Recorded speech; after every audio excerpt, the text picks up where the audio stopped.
প্রিয় শিক্ষার্থীবৃন্দ, এখনকার এই সেশনে আমি আলোচনা করার চেষ্টা করব তোমাদের দ্বিতীয় অধ্যায়ের 2.2 এবং 2.6 উপরে, যেখানে আলোচনার জন্য সিলেবাসে বলা আছে ডিফাইন অ্যালয়েস এবং describe the types of alloys.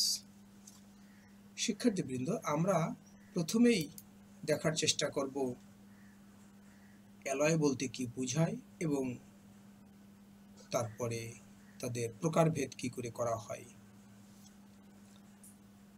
প্রকৃত অর্থে অ্যালয় হচ্ছে একটি ধাতব পদার্থ যেটা দুই বা ততোধিক উপাদানের সহযোগে তৈরি হবে, গঠিত হবে, প্রস্তুত হবে। কিন্তু সেটা হতে পারে কম্পাউন্ড বা যৌগ আকারে এবং সলিউশন অর্থাৎ দ্রবণ আকারে। কিন্তু ইউজুয়ালি সাধারণত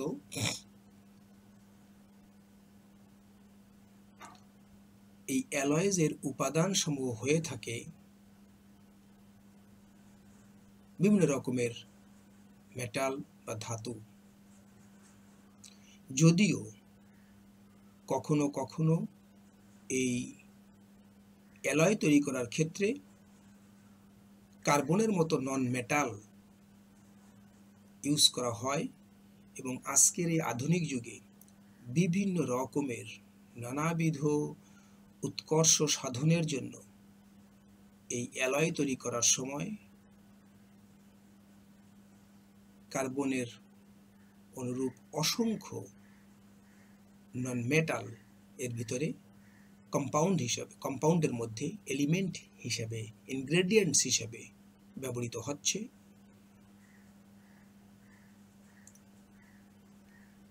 এই যে অ্যালয়গুলো তৈরি করা হচ্ছে, যে বিষয় নিয়ে আমরা আলোচনা করছি, মূলত সেটি তৈরি করার সব থেকে উৎকৃষ্ট রকমের পথ বা উপায়টি হচ্ছে ইনগ্রেডিয়েন্টসগুলোকে গলিয়ে মিশ্রিত করা এবং তারপরে সেগুলোকে ঠান্ডা করে ব্যবহার উপযোগী পর্যায়ে নিয়ে আসা। একটু ছোট্ট প্রশ্ন মনে জাগতে পারে যে আসলে আমরা এই রকমের ধাতু কেন তৈরি করব বা এরকম অ্যালয় কেন তৈরি করব।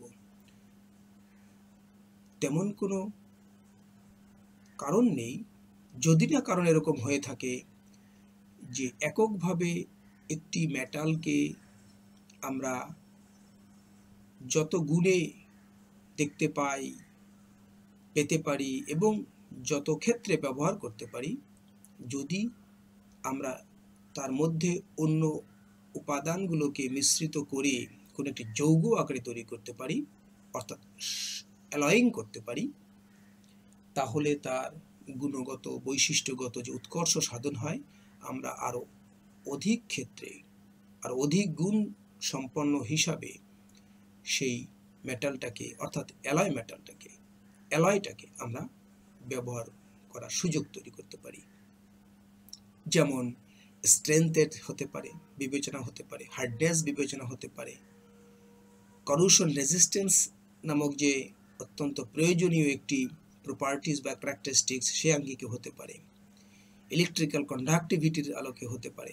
এরকম নানাবিধ মাত্রায় বিবেচনা করা যেতে পারে। কখনো কখনো তার অ্যালয়িং করার অন্য আরেকটি ডাইমেনশন বা মাত্রা থাকতে পারে, সেটা হচ্ছে মূল যে মেটাল বা এলিমেন্ট, তার যে গুণ এবং যে মূল্য, এই দুটো সাপেক্ষে যদি মূল্যমানটাকে কমিয়ে আনা যায় তাহলে আরো অধিক ক্ষেত্রে সহজলভ্য হতে পারে।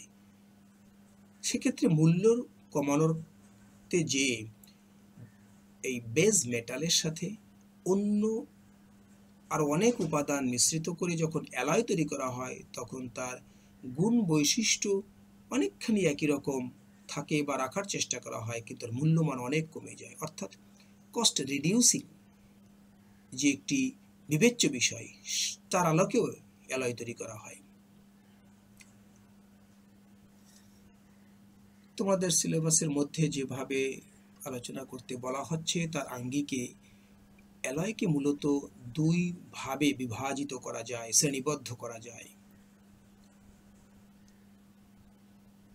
একভাবে হতে পারে সাবস্টিটিউশনাল অ্যালয়, আরেকটি হতে পারে ইন্টারস্টিশিয়াল অ্যালয়। খুব সোজা নাম দুটো, শব্দ দুটো হয়তো নতুন তোমাদের কাছে, হয়তো না, কিন্তু বোঝা এবং মনে রাখার জন্য খুবই সহজ উপায় হচ্ছে যখন আমরা বিভিন্ন রকমের এলিমেন্ট বা মেটাল বা উপাদানগুলোকে একত্রিত করতে যাব বা করা হবে, তখন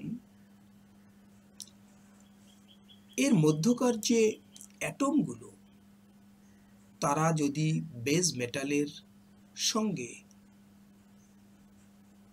একই রকমের সাইজ হিসাবে পরমাণুগুলোকে রিপ্লেস করে এবং রিপ্লেস করে বেস মেটালের সঙ্গে তারা একত্রিত হয়ে যায়, তখন যে অ্যালয় মেটালটি তৈরি হবে, অ্যালয় ম্যাটেরিয়ালটি তৈরি হবে, সেই ধরনের অ্যালয় ম্যাটেরিয়ালটাকে, অ্যালয়কে আমরা বলবো হচ্ছে সাবস্টিটিউশনাল অ্যালয়। যেমন আমরা বলতে পারি কপার এবং জিঙ্ক একত্রিত হয়ে যখন ব্রাশ তৈরি হয় তখন এরকম একটি ঘটনা সেখানে ঘটে। কিন্তু অপরদিকে ইন্টারস্টিশিয়াল অ্যালয়ের যখন আমরা বিবেচনা করব, বলতে চেষ্টা করব, তখন বিষয়টি ঠিক এই আঙ্গিকে ঘটবে না বা ঘটে না। সে কারণেই এটি অন্য গ্রুপ বা পর্যায় বা প্রকারের অংশ। সেটি হচ্ছে বেস মেটালের অ্যাটমিক স্ট্রাকচারের মধ্যে যে সকল গ্যাপ থেকে থাকে বা নিশ্চিতভাবেই থাকবে, সেই সকল গ্যাপগুলোকে আমরা অন্য ইনগ্রেডিয়েন্টস, অ্যালয়িং ম্যাটেরিয়ালসগুলো বা মেটালগুলো দিয়ে যখন পূর্ণ করে নতুন একটি অ্যালয় ম্যাটেরিয়াল বা অ্যালয় মেটাল তৈরি করি, অ্যালয় তৈরি করি, তখন সেই অ্যালয়টাকে এই পর্যায়ের, এই প্রকারের অন্তর্ভুক্ত করা হয়। সেটা হচ্ছে ইন্টারস্টিশিয়াল অ্যালয়।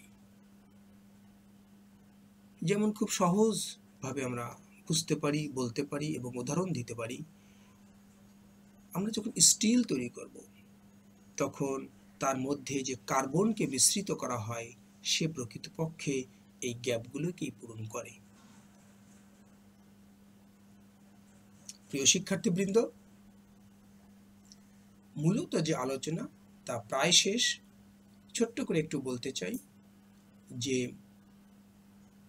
বিভিন্ন রকমের সচরাচর ব্যবহারযোগ্য যে অ্যালয়গুলো পাওয়া যায় সেগুলো হচ্ছে এরকম: স্টিল,